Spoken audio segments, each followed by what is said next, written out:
비닐봉투를 가끔 풀지 못할 때가 있죠. 꽉 묶어가지고. 가끔 권사님들이 그 비닐봉지에 뭔가 담아주시는 경우가 있는데 이거 풀기가 어려워요. 권사님들에서 배우시나 봐요. 아무도 못 풀게. 그 결자해지라는 말이 있습니다. 그 의미 다 아시죠? 묶은 사람이 풀어야 된다는 겁니다.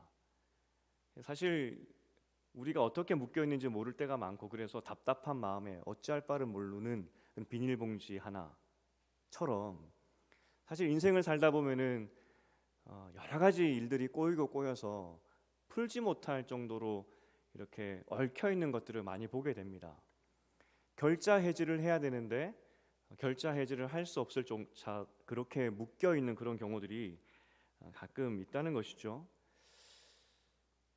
사실 결자 해지의 말은 스스로 책임지라 그거 아니겠습니까? 어쨌든 네가 망쳤으니까, 네가 묶었으니까 내 힘으로 풀어라 그것인데, 정말 우리가 인생이라는 것을 돌아봤을 때 우리가 했던 모든 것들을 책임질 수 있으시던가요? 여러분들이 때로는 망쳐버릴 때가 있었고 실패와 실수할 때가 있었는데, 결자해지라는 말처럼 여러분들이 정말 그 문제, 그 실패 앞에서 여러분들이 다 온전히 책임질 수 있으시던가요?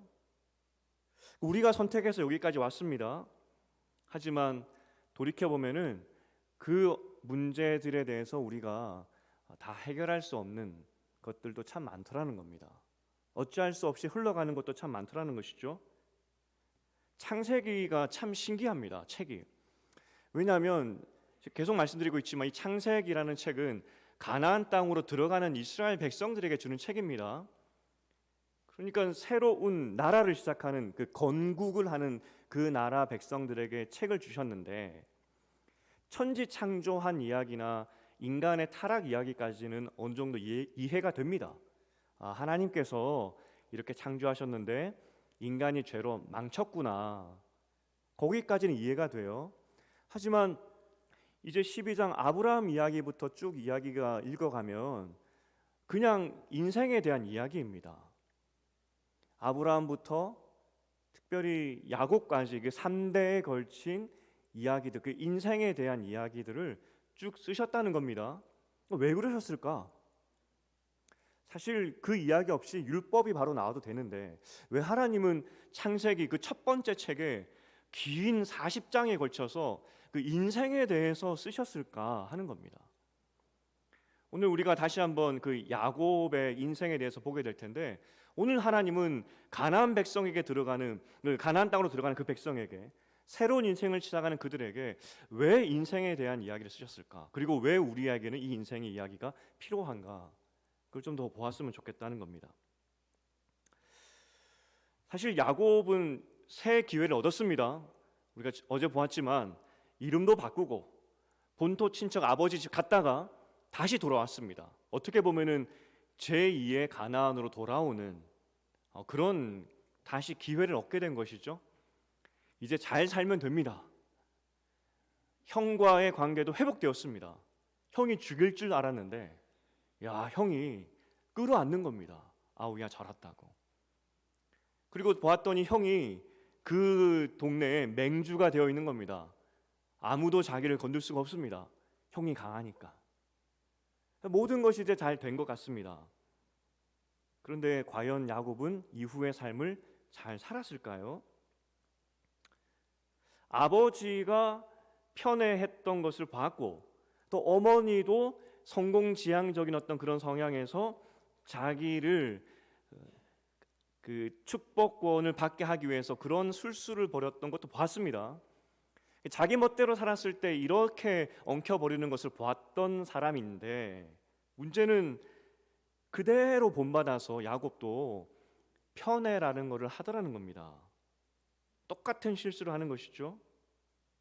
그리고 결국 그 실수 때문에 아들 요셉이 결국은 죽게 됩니다. 정말 야곱은 죽은 줄 알았기 때문에 아들이 죽게 되죠. 결자 해지를 못해요. 자기의 편애 때문에 아들 한 명이 죽은 겁니다. 그런데 사실 이게 끝이 아니었죠. 드라마처럼 요셉은 살아있었고 종으로 죽을 고생은 하긴 했지만 어쨌든 살아 있었습니다. 하지만 문제는 지금 요셉은 살아 있지만 그 아버지 야곱은 요셉의 문제를 해결해 줄 수가 없습니다. 야곱의 잘못 때문에 아들이 종으로 팔려서 죽을 고생하고 있는데 아버지는 그 문제, 자기 때문에 일어난 그 문제 결자 해지를 할 수 없었던 그런 상황이었다는 겁니다. 야곱 책임 아니겠습니까? 그런데 책임질 수가 없었어요. 창세기는 아브라함, 이삭, 야곱 이 세 인물 중심입니다. 25장부터는 야곱의 이야기가 시작되었습니다. 새 이름 가지고 가나안 땅에 들어온 새 출발, 하지만 완전히 꼬여버립니다. 여러분 그 실타래 아시죠? 실타래 저를 압니다. 시골 외가댁도 가봤고 했기 때문에 실을 이렇게 정말 칭칭칭 감아 놓으셨던 기억이 나요. 근데 그걸 가끔 왜 그런지 모르겠지만 그걸 갖고 놀아요 애들이. 그리고 엉켜버립니다. 풀 수가 없어요. 할머니에게 등짝 맞진 않았지만 야단 맞았던 기억도 나고요. 연을 날려봤던 그런 경험도 있으실 겁니다. 연도 이 실 얼레라 그러나요? 이걸 감지 않습니까? 그게 이제 한번 엉켜버리면은 끊지도 못하고 또 풀리지도 않고 뭐 그런 경험들. 야곱의 인생이 그랬던 것 같습니다. 도저히 풀 수 없는, 완전히 꼬여버린. 그리고 그 야곱의 그 인생의 결과물, 꼬여버린 인생의 결과물이 요셉이었다는 겁니다. 우리가 요셉 이야기를 보통 따로 떼놓고도 이야기를 하지만 실제 야곱의 이야기 안에서 요셉을 해석을 해야 됩니다. 왜냐하면 3대 이야기, 아브라함, 이삭, 야곱의 이야기가 창세기의 목적이기 때문입니다. 오늘 그래서 요셉이 총리가 되는 그런 이야기가 나오는데 이 총리가 되는 이야기는 단지 그 4대째 요셉이 성공했다 그 이야기를 하는 것이 아니라 그 야곱의 인생 안에서 요셉이 총리가 된 이야기를 해석해야 된다는 겁니다. 야곱의 관점에서. 어쨌든 우리가 요셉이 그 종이었는데 총리가 된 거 보니까 엄청난 것 같습니다. 여러분 그 보통 자녀들이나 우리 청년들이나 젊은 사람들에게 꿈과 비전을 가져라 이렇게 이야기 많이 하지 않습니까? 꿈은 큰 거면 좋겠죠. 큰 꿈을 가지고 준비하면 좋으니까 큰 비전을 이야기합니다. 제가 그 중고등학교 때였던 것 같은데 제가 학원을 잘 안 다녔어요. 저랑 성격상 잘 맞지 않고 그래서 가지 않았지만 그래도 한두 달 갔던 기억 중에 좋지 않은 기억이 있습니다. 그 수학 시간이었는데 수학 선생님이 수학을 잘 가르치시면 되는데 갑자기 노트에다가 그림을 그리라는 거죠. 그림을 그리면 내가 너희들의 어떤 그런 성격 테스트를 해주겠다는 겁니다. 그래서 노트가 있는데 가운데 그리기에는 좀 아깝잖아요. 수학 노트인데 그림을 거기에 그리면은 아까우니까 저 귀퉁이에다가 조그맣게 그렸습니다. 그래서 선생님이 그림 하나하나 이렇게 보면서 이야기해 주시죠. 너는 어떨 것 같다, 어떨 것 같다. 제 순서가 되었어요. 귀퉁이에 조그맣게 그림 그린 거 보고 선생님이 저한테 뭐라고 얘기했냐면 그림이 조그만 거 보니까 너는 꿈도 비전도 조그만하구나.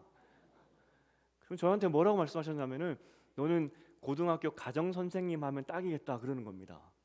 그래서 죄송합니다. 좀 이쁘장하게 생겼기 때문에 요거 가정 선생 하라는 것이죠. 선생님을 절대 비하하는 거 아닙니다. 어쨌든 그런 말을 하시더라고요. 그래서 제가 다음번부터는 트라우마 같은 것이 생겨가지고 누가 그림 그리라고 한다든지 어디에다가 사인하라 그러면은 야, 이거 가운데다가 해야 되나? 혹시 내가 귀퉁이에 하면은 꿈과 비전이 작은 사람으로 또 오해받는 거 아니야? 뭐 이런 생각이 들더라고요. 어쨌든 우리는 큰 꿈을 가져라 이야기를 합니다. 특별히 요셉의 이야기를 보면서 사람은 한번 태어났는데 총리 정도는 해봐야지 뭐 이런 이야기도 합니다. 그런데 정말 요셉이 감옥에 갇혔을 때 나는 이 감옥을 빠져나가서 이 땅의 총리가 될 거야 라고 꿈을 꿨을까요? 여러분이 요셉의 입장이라 생각해 보시고 감옥에 갇혀 있습니다. 그런 상황에서 나는 이 감옥을 나가서 언젠가는 이 나라의 2인자까지 올라갈 거야 라고 꿈을 꾸실 수 있으시겠습니까? 상식적으로 지금 이 사람은 그 나라의 종이고 죄인입니다. 언제 풀려날지도 모르고요. 풀려나도 아무런 소망이 없습니다. 왜냐하면 민족도 다르고 언어도 다르고 이 사람은 여전히 포로입니다. 그러니까 요셉이 지금 꿈을 꾼다, 총리의 꿈을 꾼다, 그건 있을 수가 없는 일입니다. 실제 그 술 맡은 관원장의 꿈을 해석해 주면서 당신은 사흘 만에 복직될 것입니다, 그렇게 예언을 해줍니다. 그러면서 그에게 부탁했던 말이 있습니다. 창세기 40장 14절 15절인데 우리 함께 읽어보겠습니다. 창세기 40장 14, 15절입니다. 시작. 당신이 잘 되시거든 나를 생각하고 내게 은혜를 베풀어서 내 사정을 바로에게 아뢰어 이 집에서 나를 건져 주소서. 나는 히브리 땅에서 끌려온 자요 여기서도 옥에 갇힐 일을 행하지 아니하였나이다. 지금 술 맡은 관원장의 꿈을 해석해 주었습니다. 부탁이 뭐냐면 정말 이런 일이 일어나서 복직이 되거든, 당신이 왕 옆에 서는 그런 높은 자리로 다시 복직이 되거든, 나 정말 억울하게 갇혀 있으니까, 나 히브리 사람의 한 종일 뿐인데 정말 억울한데 한 번만 나를 생각하셔서 이 감옥에서 꺼내 주시옵소서. 그게 요셉의 부탁이었습니다. 이 이야기하는 동안에 떡 굽는 관원장도 자신의 꿈을 부탁하죠. 해몽을 부탁합니다. 그리고 사흘 안에 당신은 죽을 것이다, 그렇게 예언을 합니다. 그리고 실제로 3일 만에 한 명은 복직하게 되고 한 명은 죽게 됩니다. 정말 놀라운 일이 일어났죠. 정말 놀라운 일이 일어난 거 아니겠습니까? 여러분 입장에서 술 맡은 관원장이라 생각해 보십시오. 절망 중에 있었는데 그 한 히브리 종이 당신 3일 만에 복직할 것이요 반면에 당신은 3일 만에 죽을 겁니다 했는데 그게 일어났습니다. 여러분 마음 어떻겠습니까?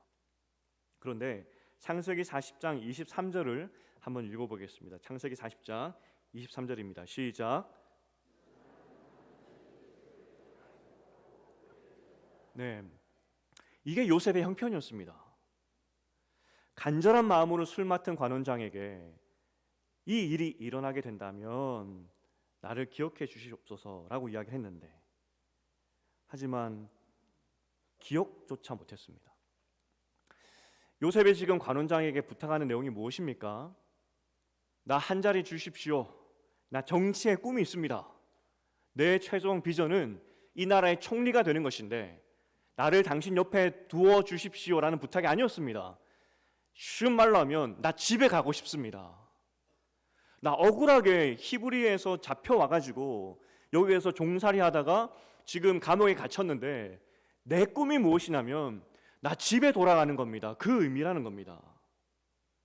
하지만 이런 기적 같은 놀라운 이야기를 들었는데, 그리고 일어났는데 술 맡은 관원장은 잊어버립니다. 존재감이 없었다는 겁니다.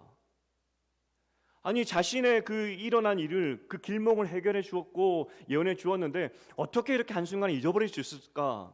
너무 야속하지 않습니까?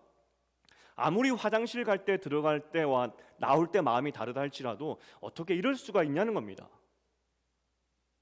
예전에 한 청년이 너무나 화장실이 급해서 화장실에 줄을 서 있는데 하필 많았나 봐요.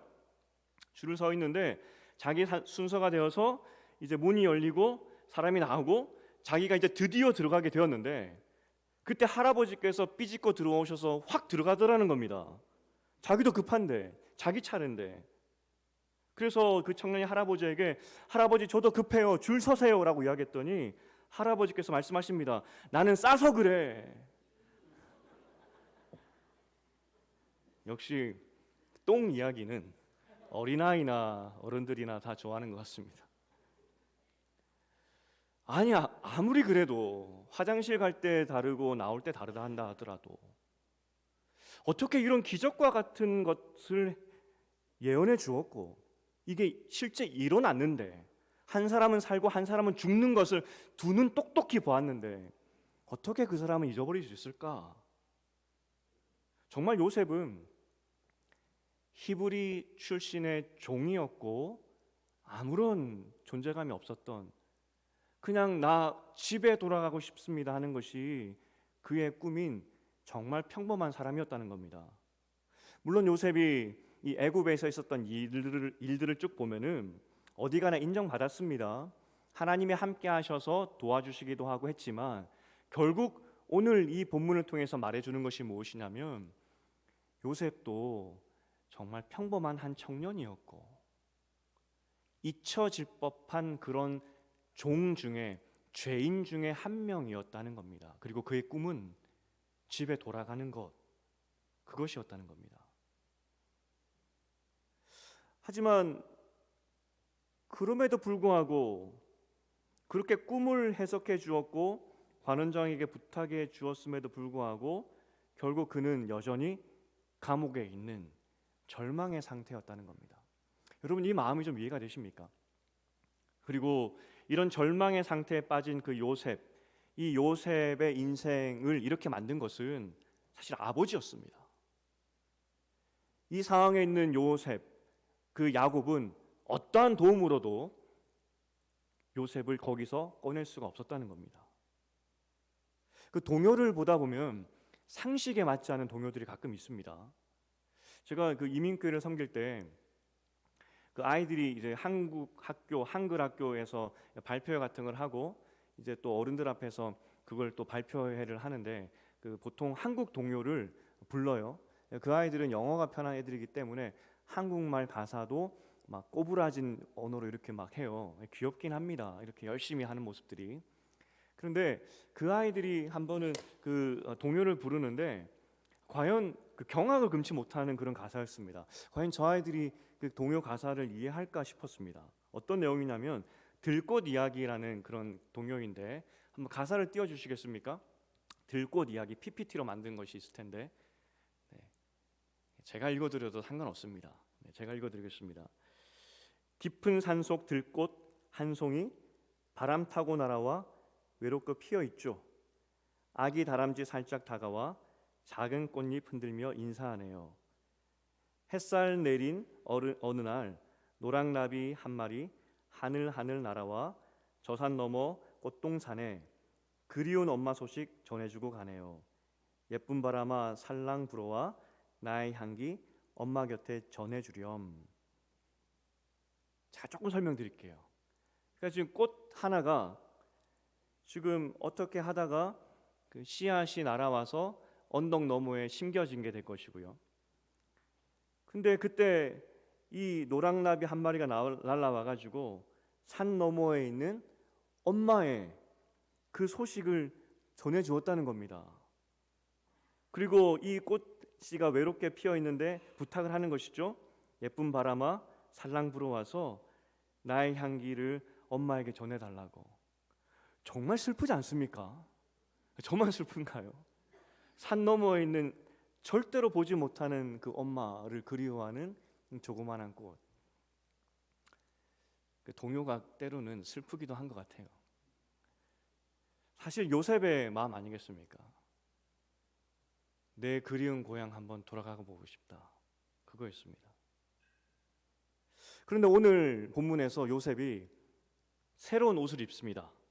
총리의 옷입니다. 고향으로는 갈 수 없었지만 이 옷을 통하여서 온 가족들에게 구원을 줄 수 있는 절대 옷을 오늘 입게 됩니다. 여러분 기억할 것은 요셉의 삶을 이끈 것은 비전이 아니었습니다. 실제 요셉의 꿈은 감옥에서 나가는 것이었습니다. 그리고 그렇게 잊혀질 인생이었습니다. 그저 고향으로 돌아가고 싶다는 것이 요셉의 고백이었습니다. 그런데 그가 입었던 옷은 총리의 옷을 입게 된다는 겁니다. 그리고 요셉이 고백을 합니다. 만약 그가 처음부터 총리가 되는 것을 꿈꿨다면 내가 꿈을 이루었다라고 이야기했을 것입니다. 역시 사람은 꿈꾸는 대로 가야 돼라고 말을 했을 것입니다. 하지만 요셉이 총리의 옷을 입을 때 이것은 나의 꿈도 아니고 나의 노력도 아니고 어떠한 것도 아니고 하나님이 입혀주셨다는 것을 요셉은 알아버렸습니다. 하나님이 나에게 이 옷을 입혀주셨구나. 나의 의지와는 상관없이 입혀주셨구나. 그럼 왜 입혀주셨을까? 하나님께서 내 가족을 살리라고 나에게 입혀주셨구나. 그걸 요셉이 고백했다는 것입니다. 먼저 이 요셉의 이야기를 잠깐 보면서 청년들도 있지만 기억할 것은 인생에서 꿈이 중요한 것이 아닙니다. 정말 인생에서 가장 중요한 것이 무엇이냐면 하나님의 이끄심이 있느냐 없느냐입니다. 속도가 아니라 방향이라고 말을 하듯이 하나님과 함께 바른 방향을 가고 있느냐, 하나님과 함께 같이 가고 있느냐, 그 사실이 훨씬 중요하다는 겁니다. 어쨌든 오늘 요셉이 정말 기대하지도 않았던, 자기 인생에서 한 번도 꿈꿔보지 못했던 그 총리의 옷을 입게 되는데, 이 요셉의 이야기를 좀 더 정확하게 해석하기 위해서 이 야곱의 이 문제로, 이야기로 다시 돌아가야 됩니다. 야곱이 요셉에게 입혔던 옷은 채색 옷이었습니다. 사실 이 야곱과 요셉의 이야기에서 관통하는 한 가지 주제는 옷입니다. 야곱이 요셉에게 입혔던 옷은, 스스로 입혔던 옷은 채색 옷입니다. 그런데 그 당시 채색 옷이 무슨 뜻이냐면 왕족들이나 입는 그런 아주 값비싼 옷이었습니다. 다른 말로 하면 야곱은 애시당초 요셉을 내 후계자다, 이것을 말하고 다녔다는 겁니다. 나머지 그 위에 10명의 형제들이 있었고 형들이 있었지만 다 제쳐두고 저 요셉은 내 후계자야, 그것을 옷을 통해서 보여주었다는 겁니다. 건들지 말라는 것이죠. 여러분, 옷의 어떤 의미, 오늘 하나님께서 야곱은 요셉에게 채색 옷을 처음 입혀주었는데 하나님은 그 옷을 벗겨버리시고 하나님께서 그에게 총리의 옷을 입혀주셨다입니다. 요셉은 후계자로 인정받았고 그렇게 세움을 받았는데, 실제 그러면 요셉에게 후계자가 될 만큼 그런 능력이 있었냐 하는 질문이 듭니다. 그런데 요셉이 그렇게 사랑받았던 이유에 대해서 성경은 37장 3절에 정확하게 이야기를 합니다. 노년에 얻은 요셉을 더 사랑했다고.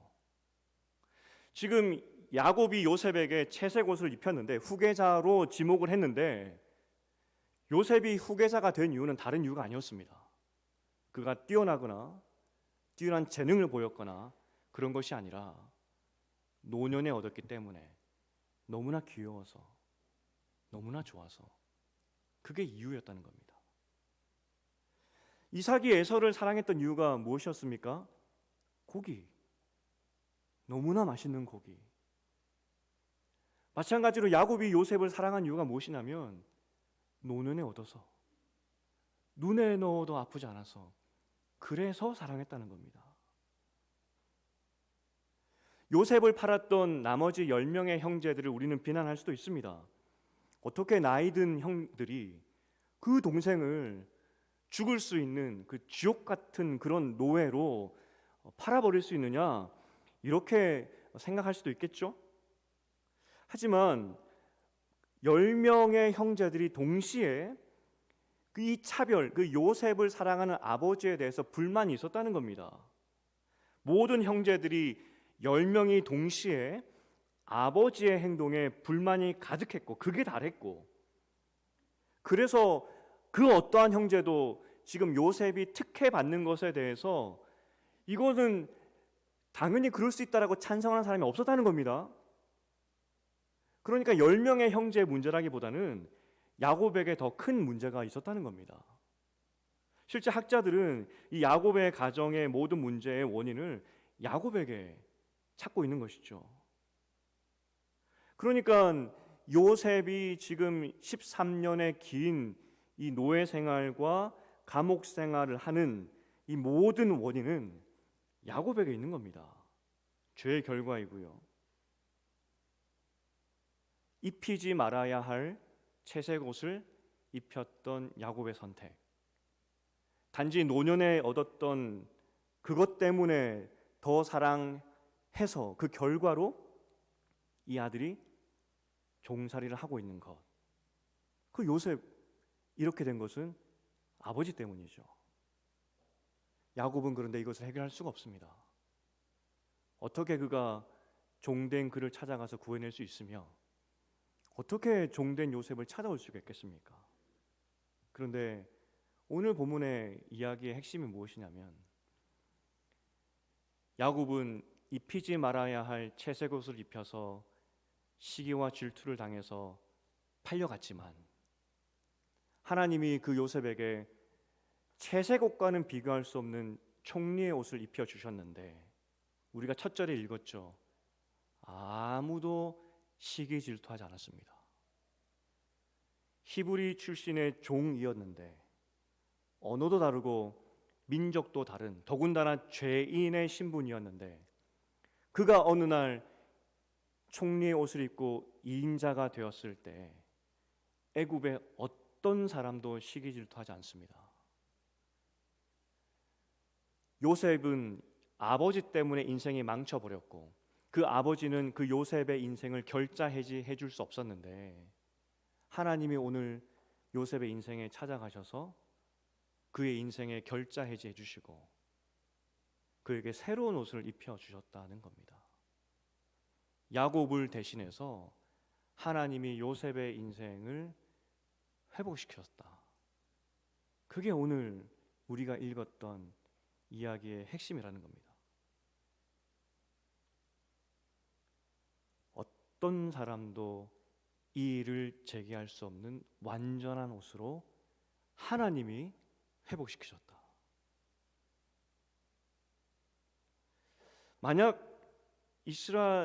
요셉이 처음부터 정말 나는 총리가 되겠습니다라고 했다면 그 꿈을 이루었다면 형제를 만났을 때 단칼에 형제들을 요셉은 다 죽여버렸을 겁니다. 하지만 요셉은 이 옷을 하나님이 입혀주셨다는 것을 알았기 때문에 그리고 이 옷을 입혀준 이유가 무엇인지 알았기 때문에 형들을 맞아주었죠.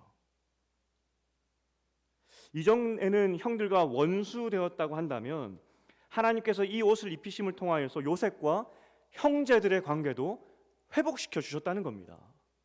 야곱이 에서를 만나기 전에 벌벌 떨었을 때 하나님의 그 관계를 다 회복시켜 주셨듯이 하나님이 이번에는 요셉과 원수된 10명의 형제들과의 관계를 모두 다 회복시켜 주셨다는 겁니다. 여기에 야곱은 어떤 것도 하지 않았습니다.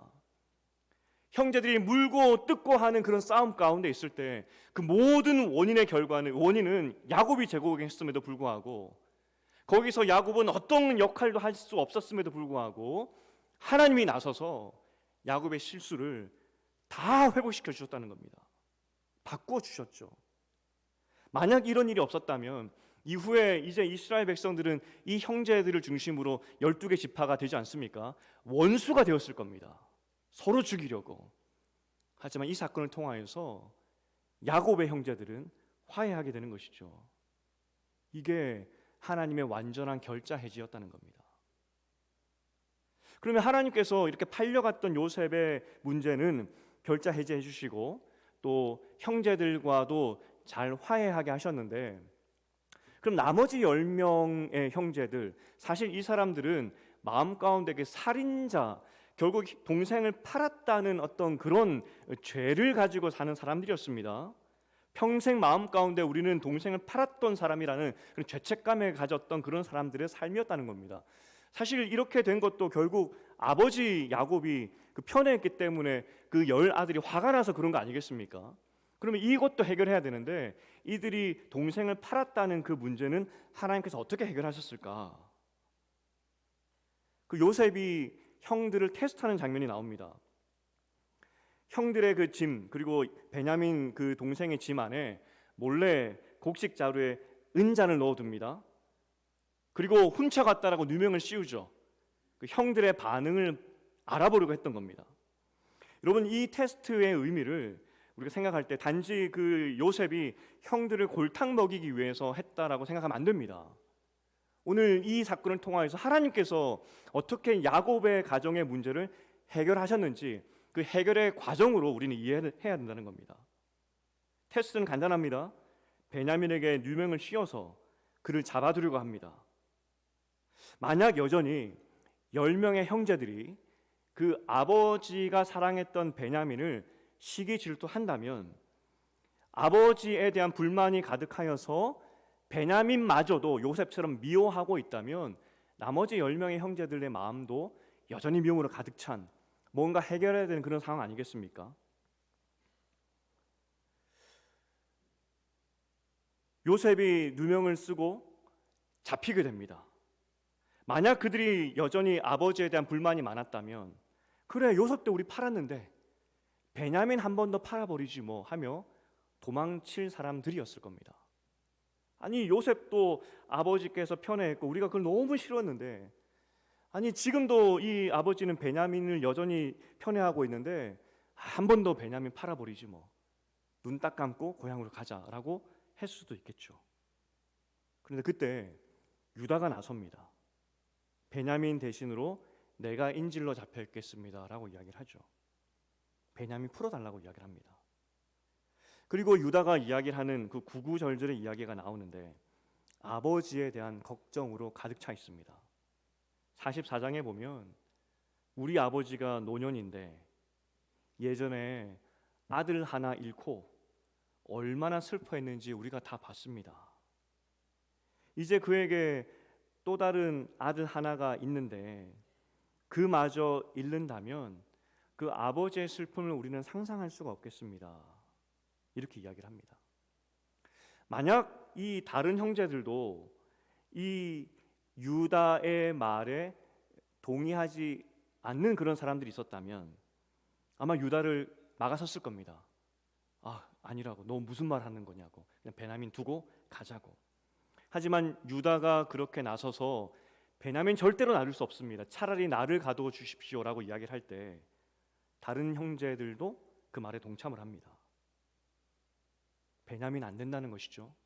우리 아버지의 그 슬픔, 정말 지옥으로 떨어지는 그 아버지의 슬픔을 우리가 보았는데 또 그 슬픔을 우리가 아버지에게 줄 수 없습니다 라고 이야기를 하고 있는 겁니다. 아니 도대체 이 나머지 10명의 형제들에게 어떤 일이 일어났기에 요셉도 팔아버렸던 사람들이 베냐민 한 번 더 파는 것에 대해서 왜 그렇게 마음 가운데 이렇게 어려움을 가질까, 왜 그렇게 아버지를 걱정할까 하는 생각이 듭니다. 야곱이 요셉이 없어지고 나서 죽었다 생각하고 나서 나머지 10명의 형제를 불러다가 내가 편애한 것 미안해 라고 그렇게 용서를 구해서 그랬을까요? 성경에는 어디에도 그런 용서 구한 적이 없습니다. 오히려 유다가 이야기를 하죠. 베냐민은 아버지의 생명입니다 이야기합니다.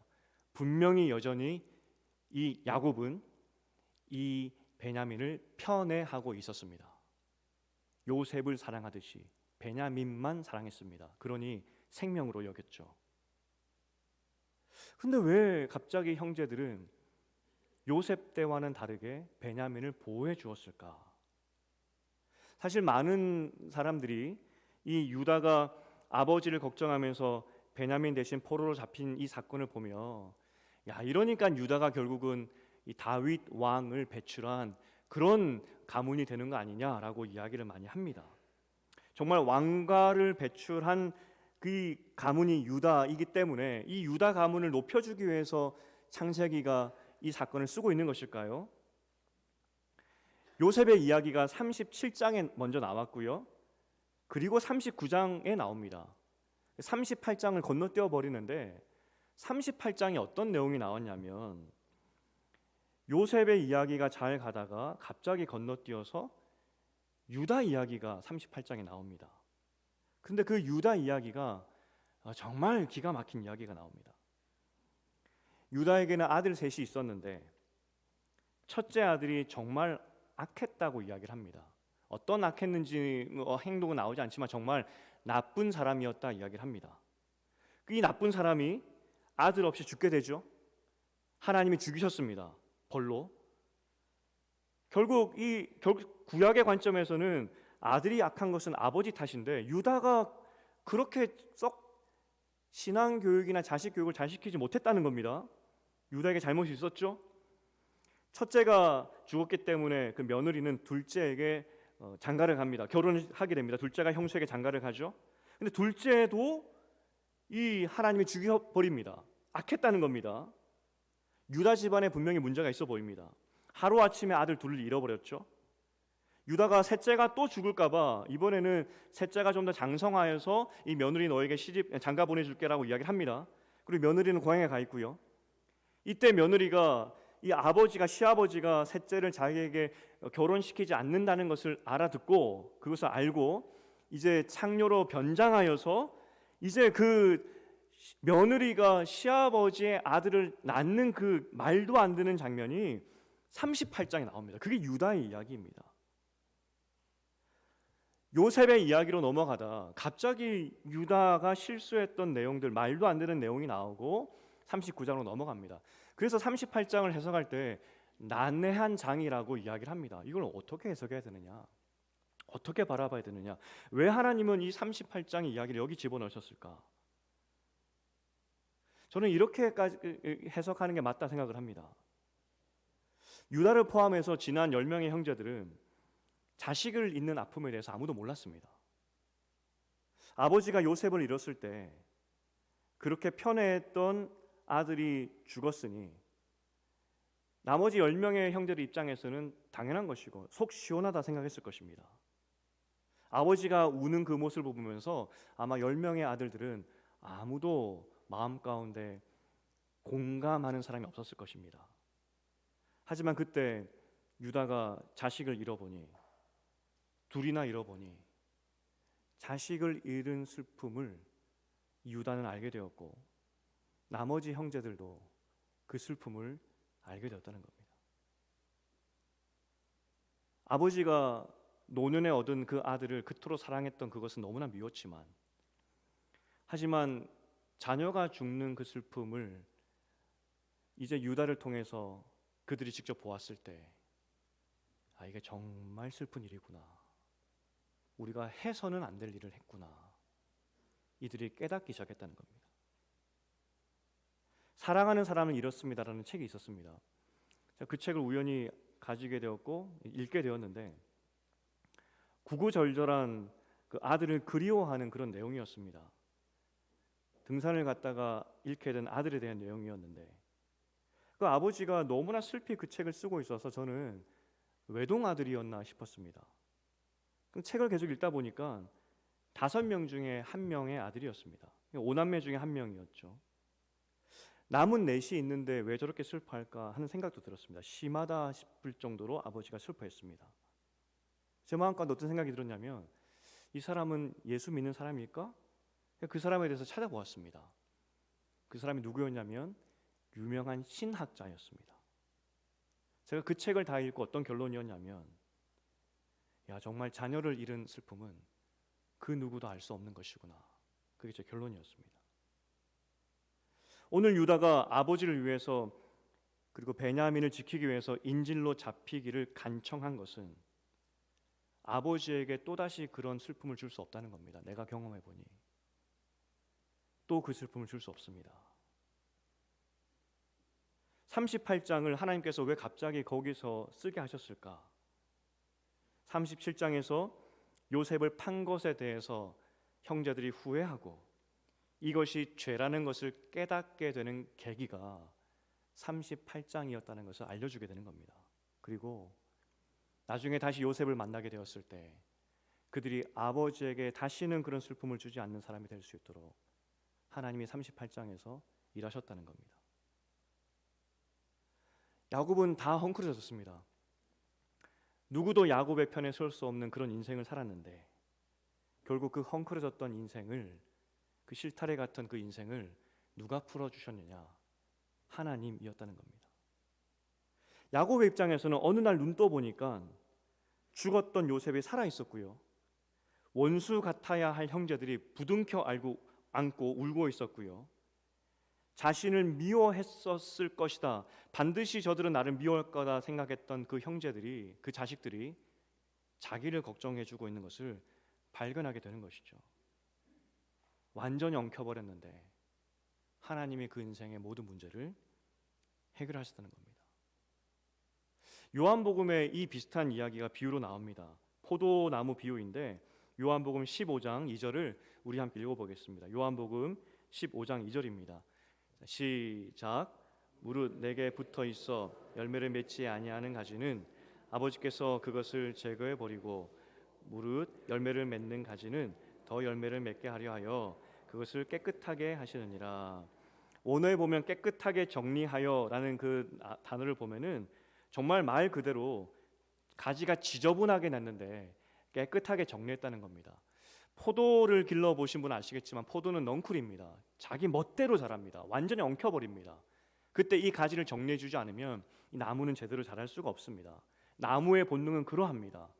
가지를 뻗고 살기 위해서 마음대로 뻗는 것이 이 특히 넝쿨 식물들의 특징입니다.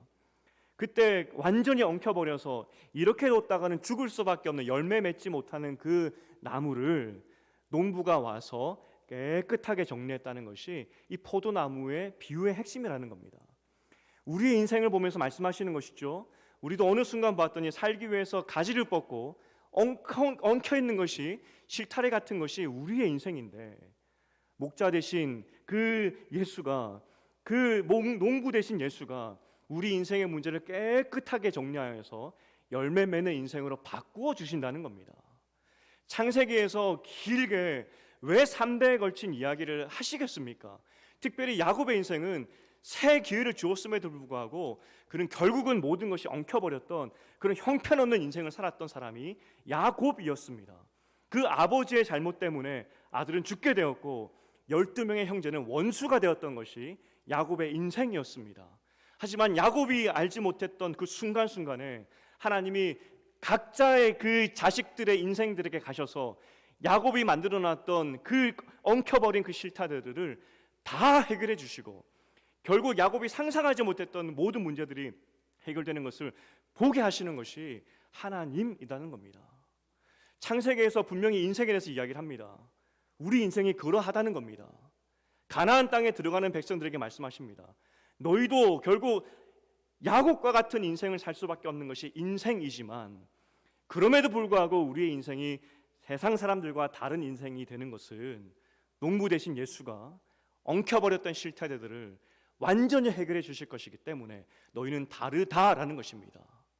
오늘 야곱의 인생을 통하여서 하나님은 엉켜버린 실타래들을 다 풀어주시고 그의 인생의 모든 문제들, 도저히 해결할 수 없었던 그 문제들을 하나님이 다 해결해 주셨다. 그게 야곱 인생의 결론이라는 겁니다. 이제 말씀을 맺겠습니다. 교구 사역을 하면서 배운 것이 있습니다. 장로님의 가정에도 기도 제목이 있구나. 저는 그걸 배웠습니다. 정말 믿음 좋으신 장로님들도 말 못할 그런 기도 제목이 있구나. 저는 그걸 배웠습니다. 그리고 인생이 정말 쉽지 않구나. 인생이 풀 수 없을 정도로 이렇게 매듭이 지어질 수도 있겠구나. 그걸 보았습니다. 청년 사역을 하면서도 똑같이 배웠습니다. 저는 청년들은 짧게 살았기 때문에 이런 엉켜버린 것이 좀 덜 할 줄 알았습니다. 하지만 그 청년들과 이야기하면서 야 정말 풀 수 없는 인생 이 이야기가 이렇게 많구나. 그걸 보았습니다. 도무지 뭐라고 해줘야 될지 엉켜버려서 아무리 제가 지혜를 짜내고 아무리 성경의 내용을 가지고 와도 이걸 어떻게 풀어줄 줄 모르겠는 그런 인생의 이야기들이 너무 많더라는 겁니다. 어떻게 해줘야 되는지. 지난 송구 영신 예배를 마치고 집에 돌아가서 아이에게 물었습니다. 오늘 송구 영신 예배 설교는 어땠어? 라고 물었습니다. 그랬더니 그 아이가 이야기합니다. 아빠, 왜 빙빙 돌려서 이야기를 질질 끌어? 제가 이야기했습니다. 너 그럼 이해했어? 설교의 내용이 뭐였어? 이야기했더니 갈대 상자를 하나님이 이끄신다는 거 그거 아니었냐고. 그 말 하나 했으면 됐지 왜 질질 끄냐고. 제 인생의 최대 안티입니다. 사실 그 말이 맞죠. 오늘도 저는 설교를 질질 끌었습니다. 9시 10분입니다. 하지만 야곱의 인생 그리고 우리가 보았던 창세기의 모든 이야기 결론은 너무나 간단합니다. 방향키 없고 동력 없는 그 인생, 모든 것이 다 얽혀버렸던 그 인생, 하나님이 이끄셨습니다. 이게 결론입니다. 여러분의 인생 가운데 오늘 야곱에게 임했던 하나님의 은혜가 임할 줄 믿습니다. 도무지 어찌할 바를 모를 것 같은 그런 문제들, 인생의 문제들 하나님이 해결해 주실 줄 믿습니다. 이게 우리의 인생이라는 겁니다. 하나님 도와주시옵소서. 내 인생을 주께 맡깁니다 할 때 우리 하나님이 보고 내려오셔서 불쌍히 여기시고 우리의 인생의 문제들을 해결해 주실 것입니다.